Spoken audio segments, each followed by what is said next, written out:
Hi ನಮಸ್ತೆ ಎಲ್ಲ ನನ್ನ ಕನ್ನಡಿಗರಿಗೆ ನನ್ನ ನಮಸ್ಕಾರ. ಈ ವಿಡಿಯೋ ಮಾಡ್ತಿರೋ ಉದ್ದೇಶ ಏನಂದರೆ, ತಮ್ಲೈನಲ್ಲಿ ನೀವು ನೋಡಿರ್ಬೋದು, ಎಂಥ ಮುಗ್ಧ ಜನಗಳು ಮತ್ತು ನಾವೇ ಮುಟ್ಟಾಳರು ನಾವು ನೀವು ಅಂತ ಹಾಕಿದ್ದೀನಿ. ಯಾಕೆ ಹೇಳ್ತಾ ಇದ್ದೀನಿ ಅಂದರೆ, ಈ ವಿಷಯನ ಇವಾಗ ಒಂದು ಎಲೆಕ್ಷನ್ ಬಂದರೆ ನೀವು ನೋಡಿರ್ಬೋದು, ಎಲ್ಲ ದುಡ್ಡು ಕೊಟ್ಟು ಓಟ್ ತೊಗೊಳ್ತಾರೆ. ಮತ್ತು ದೇವಸ್ಥಾನ ಕಟ್ಸ್ಕೊಡ್ತೀನಿ, ರೋಡ್ ಹಾಕ್ತೀನಿ, ಫ್ರೀ ಗಿಫ್ಟ್ ಕೊಡ್ತೀನಿ ಎಲ್ಲ ಹೇಳ್ತಾರೆ. ಆದರೆ ಎಲೆಕ್ಷನ್ ಮುಗಿದ್ಮೇಲೆ ಯಾವುದೇ ಒಂದು ಕೆಲಸನೂ ಮಾಡಲ್ಲ. ನಾವುಗಳು ಅಷ್ಟೇ ಇನ್ನೇನು ಕೇಳೋಕ್ಕೋಗಲ್ಲ.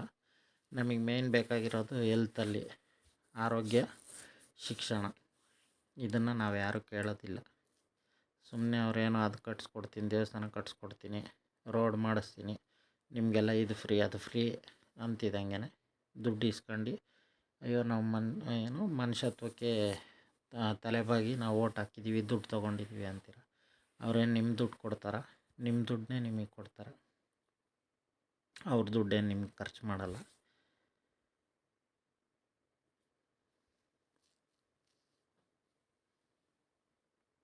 ಮತ್ತು ಇಲ್ಲಿ ಮುಖ್ಯವಾಗಿ ನಮಗೆ ಬೇಕಾಗಿರೋದು ಮಕ್ಳಿಗೆ ಒಳ್ಳೆ ಎಜುಕೇಷನ್ ಕೊಡಬೇಕು, ಅವ್ರು ಓದಿದ ತಕ್ಕನಂಗೆ ಕೆಲಸ ಸಿಗಬೇಕು ಅಂತ. ಅದನ್ನು ನಾವು ಯಾರೂ ಕೇಳೋದೇ ಇಲ್ಲ. ನಾವು ಗೆಲ್ಸಿರೋ ಎಮ್ ಎಲ್ ಎನಾಗಲಿ, ಜನಪ್ರತಿನಿಧಿನಾಗಲಿ ಯಾರೂ ಕೇಳಲ್ಲ. ನಮ್ಮ ಮಕ್ಕಳು ಎಲ್ಲ ಚೆನ್ನಾಗಿ ಓದ್ತಾ ಇದ್ದಾರೆ, ಎಲ್ಲ ಫಾರಿನ್ಗೆ ಹೋಗಿ ಅಲ್ಲಿ ಒಳ್ಳೆ ಕೆಲಸ ತಗೊಂಡು ಅಲ್ಲಿ ಫಾರಿನ್ಗಳಲ್ಲಿ ಎಲ್ಲ ಇಂಪ್ರೂವ್ ಆಗ್ತಾಯಿದೆ. ನಮ್ಮ ದೇಶ ನೋಡಿದ್ರೆ ಹಿಂಗೆ ಇದೆ. ರಾಮರಾಜ್ಯ ಮಾಡಬೇಕು, ಗಾಂಧೀಜಿ ಸ್ವರಾಜ್ಯ ಮಾಡಬೇಕು ಅಂತಾರೆ, ಯಾವ ಕೆಲಸನೂ ಆಗಲ್ಲ. ರೋಡ್ಗಳಲ್ಲಿ ನೋಡಿದ್ರೆ ಕಸ ಹಂಗೆ ಬಿದ್ದಿರುತ್ತೆ. ಸಿಲಿಕಾನ್ ಸಿಟಿ, ಬ್ರ್ಯಾಂಡ್ ಬೆಂಗಳೂರು ಎಲ್ಲ ಬರೀ ಮಾತಲ್ಲೇ ಅಷ್ಟು ಕೋಟಿ ಇದೆ, ಅಷ್ಟು ಬಜೆಟ್ ಇದೆ ಅಂತಾರೆ. ಆದರೆ ಕೆಲಸ ಮಾತ್ರ ಯಾವುದೂ ಆಗೋಲ್ಲ. ಅವ್ರ ಪಾರ್ಟಿನ ಮಾಡ್ಕೊಳಕ್ಕೆ, ಅವ್ರ ಮಕ್ಳನ್ನ ಮೊಮ್ಮಕ್ಳನ್ನ ಬೆಳೆಸ್ಕೊಳಕ್ಕೆ, ಅವ್ರನ್ನ ರಾಜಕೀಯದಲ್ಲಿ ತರೋಕ್ಕೆ ಒದ್ದಾಡ್ತಾರೆ ಹೊರತು ಜನರಿಗೋಸ್ಕರ, ಜನರಿಗಾಗಿ, ಜನರಿಂದ ಜನರಿಗೋಸ್ಕರ ಅಂತ ಸ್ಲೋಗನ್ನೇ ಮರ್ತೋಗ್ಬಿಟ್ಟಿದ್ದಾರೆ. ಮುಂಚೆ ರಾಜ್ಯನ ಆಡಳಿತ ಇತ್ತು, ಅದು ಬೇಡ ಅಂತ ನಾವು ಪ್ರಜಾಪ್ರಭುತ್ವನ ಒಪ್ಕೊಂಡು ಪ್ರಜಾಪ್ರಭುತ್ವ ಅಂತಂದ್ವಿ. ಇದರಲ್ಲಿ ಎಷ್ಟು ಜನ ಕರೆಕ್ಟಾಗಿ ಕೆಲಸ ಮಾಡ್ತಾಯಿದ್ದಾರೆ ನೀವೇ ಯೋಚನೆ ಮಾಡಿ. ಅವ್ರು ಕೆಲಸ ಮಾಡೋದು ಜನರಿಗೆ ಸಂಬಳ ಕೊಡ್ತಾರೆ, ಜನರಿಗೋಸ್ಕರ ಕೆಲಸ ಮಾಡಬೇಕು ಅಂತಾರೆ. ನೋಡಿದ್ರೆ ಗೌರ್ಮೆಂಟ್ ಹಾಸ್ಪಿಟ್ಲಲ್ಲಿ ಆಕ್ಸಿಜನ್ ಇರಲ್ಲ, ಮೆಡಿಸನ್ನ ಹೊರಗಡೆ ಬರ್ಕೊಡ್ತಾರೆ, ರೇಷನ್ ಅಕ್ಕಿ ಕೊಡಲ್ಲ. ಎಷ್ಟು ಪ್ರಾಬ್ಲಮ್ ಇದೆ ಬಡವ್ರಿಗೆ. ನಾವು ಜನಗಳು ಅದನ್ನು ತಿಂಕೆ ಮಾಡಲ್ಲ. ಸುಮ್ಮನೆ ದುಡ್ಡು ಕೊಟ್ಟರು, ದುಡ್ಡು ತಗೊಂಡ್ವಿ, ಓಟ್ ಹಾಕಿದ್ವಿ. ಈ ಥರ ಮಾಡಿದ್ರೆ ನಾವೇ ಅವ್ರನ್ನ ಹಾಳು ಮಾಡ್ತಿರಂಗಾಗುತ್ತೆ. ಅದಕ್ಕೆ ಎಲ್ಲ ಓಟ್ ಮಾಡಬೇಕಾದ್ರೆ ಒಳ್ಳೆ ಪಕ್ಷ ಯಾವುದು ಅದನ್ನು ಯೋಚನೆ ಮಾಡಿ, ಯಾರು ಕನಿಷ್ಠವಾಗಿರ್ತಾನೆ, ನಿಮಗೋಸ್ಕರ ಕೆಲಸ ಮಾಡ್ತಾರೆ ಅಂಥವ್ರಿಗೆ ಓಟ್ ಮಾಡಿ. ಆವಾಗ ಎಲ್ಲ ನಾವು ಪಡ್ಕೊಳ್ಬೋದು, ಎಲ್ಲ ಕೆಲಸನೂ ಆಗುತ್ತೆ. ನೀವು ಜನ ಯಾಕೆ ಹಿಂಗೆ ಅಂತ ಗೊತ್ತಾಗ್ತಿಲ್ಲ. ಯಾರಾದರೂ ಒಬ್ಬರು ಮಾಡ್ತೀವಿ ಅಂತ ಹೇಳಿದ್ರೆ ನಂಬಲ್ಲ. ನಿನ್ನ ಕೈಯಲ್ಲಿ ಏನಾಗುತ್ತೆ, ಇವಾಗ ಮಾಡಿಬಿಡು ಅಂತ ಅವ್ರ ಮೇಲೆ ಇದು ಮಾಡ್ತೀರ. ಈಗ ಅಧಿಕಾರ ಕೊಟ್ಟವ್ರೇನು ಮಾಡಲಿಲ್ಲ ಅಂದರೆ ಅವ್ರಿಗೇನು ಕೇಳಲ್ಲ, ತಿರುಗಿಸಿ ಮಾತಾಡೋದಿಲ್ಲ, ಈ ಥರ ಮಾಡ್ತೀರ. ಈ ಥರ ಆದರೆ ಯಾವ ಕೆಲಸಗಳಾಗುತ್ತೆ ನೀವೇ ಯೋಚನೆ ಮಾಡಿ.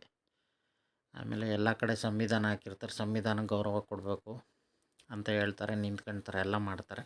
ಅದರಲ್ಲಿ ಓದಿ 1% ಅದರಲ್ಲಿ ನಡ್ಕೊಂಡಿಲ್ಲ. ಅಂಬೇಡ್ಕರ್ ಹೇಳಿರೋದು ಇದೇನಾ? ಈ ರಾಜ್ಯದಲ್ಲಿ ಜನಗಳು ಹಿಂದುಳಿಬಾರ್ದು, ಅವರು ಯಾವುದೇ ಥರವಾಗಿ ಅವ್ರ ಜನಾಂಗದ ಜನ ಮುಂದುವರಿಬೇಕು ಅಂತ ಅವ್ರು ಎಷ್ಟು ಆಸೆ ಪಟ್ಟರು, ಅದು ಇವತ್ತಿಗೂ ಈಡೇರಿಲ್ಲ. ಸ್ಲಮ್ ಇದ್ದಾವೆ, ಆ ರೋಡ್ಗಳು ಸರಿ ಇರಲ್ಲ, ನೀರು ಸರಿ ಇಲ್ಲ, ಅದು ವ್ಯವಸ್ಥೆ ಮಾಡೇ ಕೊಟ್ಟಿಲ್ಲ. ಅವ್ರು ನಮ್ಮ ಥರ ನಾಗರಿಕ ಪ್ರಪಂಚಕ್ಕೆ ಬರೋದು ಯಾವಾಗ? ಅವ್ರು ಕನ್ಸ್ಕೊಂಡಿದ್ದೇನು? ಆಮೇಲೆ ಗೌರ್ಮೆಂಟ್ ಹಾಸ್ಪಿಟ್ಲಲ್ಲಿ ಗೌರ್ಮೆಂಟ್ ಜನರಿಗೆ ಸಂಬಳ ಕೊಡೋದು ಎಲ್ಲ ಜನ. ನೀವು ಅವ್ರಿಗೆ ಒಳ್ಳೆ ಕೆಲಸ ಮಾಡಬೇಕು, ಹಾಸ್ಪಿಟ್ಲಲ್ಲಿ ಒಳ್ಳೆ ಟ್ರೀಟ್ಮೆಂಟ್ ಕೊಡಬೇಕು. ಇದನ್ನು ಬಿಟ್ಬಿಟ್ಟು ಅವ್ರಿಗೆ ಬೈಯೋದು, ಅವ್ರಿಗೆ ದಬ್ಬಾಳಿಕೆ ಮಾಡೋದು, ಅವ್ರ ಜೊತೆ ಸರಿಯಾಗಿ ನಡ್ಕೊಳಲ್ಲ. ಈ ಥರ ಆದರೆ ಏನಿದೆ ಇದರಲ್ಲಿ ಏನು ನಡೀತದೆ ಅಂತ ನೀವೇ ಯೋಚನೆ ಮಾಡಿ. ಜನಗಳು ನಿಮಗೆ ಬೇರೆ 500 ರೂಪಾಯಿ ಇಸ್ಕೊಂಡು ಈ ಥರನೇ ಇರ್ತೀರ, ಇಲ್ಲ ಇದರಲ್ಲಿ ಏನಾದರೂ ಬದಲಾವಣೆ ತರಬೇಕು ಅಂತ ಯೋಚನೆ ಮಾಡ್ತೀರ. ಸಂವಿಧಾನ ಪ್ರಕಾರ ನಡ್ಕೊಂಡ್ರೆ ಇದೆಲ್ಲ ಯಾವುದೂ ಆಗಲ್ಲ. ಮತ್ತು ನೀವು ಆರಿಸೋ ಜನ ಚೆನ್ನಾಗಿದ್ದರೆ ಇದೆಲ್ಲ ಪ್ರಾಬ್ಲಮ್ ಬರಲ್ಲ. ರಾಜಕೀಯ ಪಕ್ಷ ಚೆನ್ನಾಗಿರಬೇಕು. ಇವರೆಲ್ಲ ಬರೀ ಅವ್ರ ಪಕ್ಷ ಬೆಳೆಸೋಕ್ಕೆ, ಅವ್ರ ಪಕ್ಷ ಕಚೇರಿಗಳ್ನ ಮಾಡ್ಕೊಳಕ್ಕೆ, ಇಲ್ಲಿಂದ ಬೇರೆ ರಾಜ್ಯದಲ್ಲಿ ಎಲೆಕ್ಷನ್ ನಡೆಸಿ ಅಲ್ಲಿಗೆ ಹಣ ವರ್ಗಾವಣೆ ಮಾಡ್ಕೊಂಡು ಅವ್ರಿಗೆ ಬೇಕಾದಾಗ ಮಾಡೋದಕ್ಕೆ ಬಳಸ್ಕೊಳ್ತಾರೆ ಹೊರತು ಇನ್ನೇನಕ್ಕೂ ಬಳಸ್ಕೊಳ್ತಾ ಇಲ್ಲ.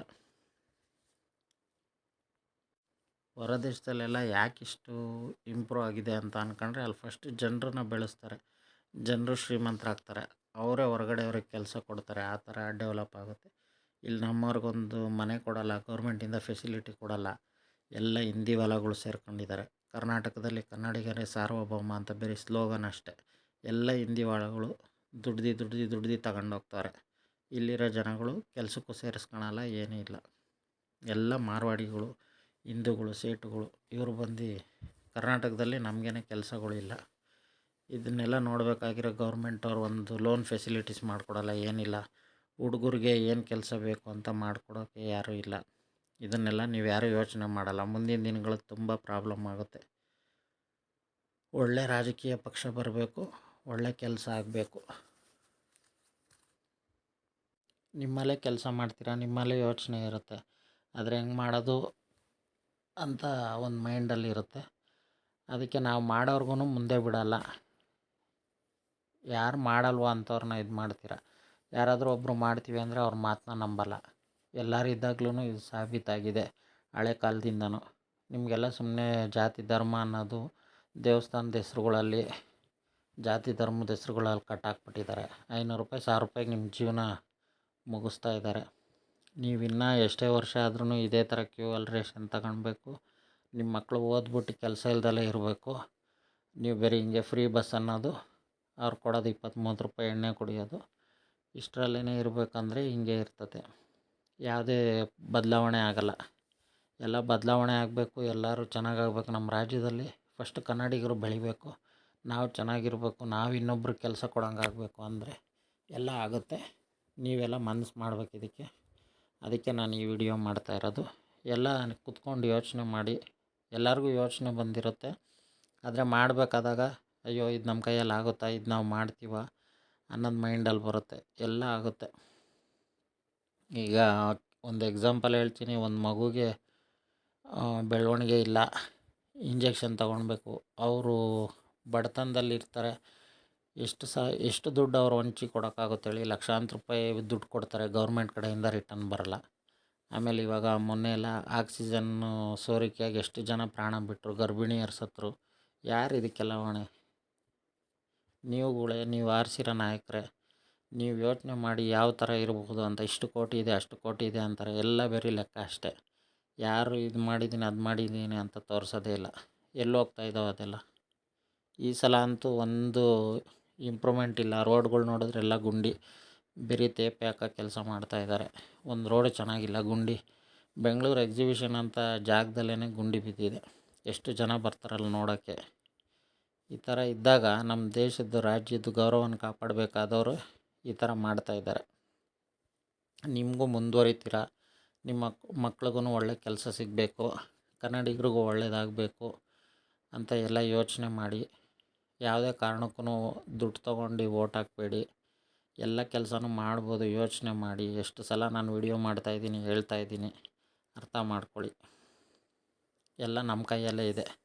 ನಮ್ಮನ್ನ ಮುಟ್ಟಾಳರು ಮಾಡ್ತಾರೆ, ನಾವು ಬುದ್ಧಿವಂತರು ಆಗ್ಬೋದು.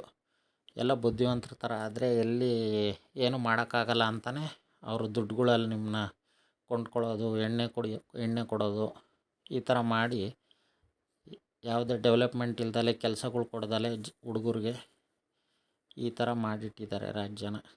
ಯಾರಾದರೂ ನೋಡಿದ್ರೆ ಈ ರಾಜ್ಯನ ಅಂತ ಅನ್ನಬಾರ್ದು, ಈ ರಾಜ್ಯದ ಥರ ನಾವು ಡೆವಲಪ್ ಆಗಬೇಕು ಅಂತ ಅನ್ನಬೇಕು. ಸುಮ್ಮನೆ ಸ್ಲೋಗನ್ಗಳಾಗಬಾರ್ದು. ಕರ್ನಾಟಕದಲ್ಲಿ ಕನ್ನಡಿಗನೇ ಸಾರ್ವಭೌಮ, ಅದು ನಿಜ ಆಗಬೇಕು. ನಮ್ಮ ಹುಡುಗರೆಲ್ಲ ಮುಂದೆ ಬರಬೇಕು. ನಮ್ಮ ಟೆಕ್ನಾಲಜಿ ನಮ್ಮ ರಾಜ್ಯ ಬಿಟ್ಟು ಬೇರೆ ಕಡೆ ಹೋಗಬೇಕು. ನಮ್ಮನ್ನು ನೋಡಿ ಬೇರೆಯವ್ರು ಕಲಿಬೇಕು. ಇದು ನನ್ನ ಆಸೆ. ಎಲ್ಲ ಕೆಲಸನೂ ನಾವು ಮಾಡ್ಬೋದು, ಎಲ್ಲ ನಾವು ಅಂದ್ಕೊಂಡಂಗೆ ಮಾಡ್ಬೋದು. ಸ್ವಲ್ಪ ಯೋಚನೆ ಮಾಡಿ ಓಟ್ ಹಾಕ್ಬೇಕಾದ್ರೆ ಒಳ್ಳೆ ಪಕ್ಷಕ್ಕೆ ಹಾಕಿ. ನಿಮ್ಗೆ ಯಾರು ಕೆಲಸ ಮಾಡ್ತಾರೆ, ಅನುಕೂಲ ಮಾಡ್ತಾರೋ ಅಂಥ ಪಕ್ಷಕ್ಕೆ ಹಾಕಿ. ಇಷ್ಟನ್ನೇ ನಾನು ನಿಮ್ಗೆ ಹೇಳೋದು. ಎಲ್ಲ ಸ್ವಲ್ಪ ಯೋಚನೆ ಮಾಡಿ. ವಿಡಿಯೋ ಜಾಸ್ತಿ ಇಷ್ಟ ಆದರೆ ಎಲ್ಲರಿಗೂ ಶೇರ್ ಮಾಡಿ, ಲೈಕ್ ಮಾಡಿ. ಆದಷ್ಟು ಒಳ್ಳೊಳ್ಳೆ ಕಂಟೆಂಟ್ ಕೊಡ್ತಾ ಇರ್ತೀನಿ. ನನ್ನ ಚಾನಲ್ ನಿಮ್ಗೆ ಇಷ್ಟ ಆದರೆ ಸಬ್ಸ್ಕ್ರೈಬ್ ಮಾಡಿ. ಆದಷ್ಟು ವಿಡಿಯೋನ ಎಲ್ಲರಿಗೂ ಶೇರ್ ಮಾಡಿ.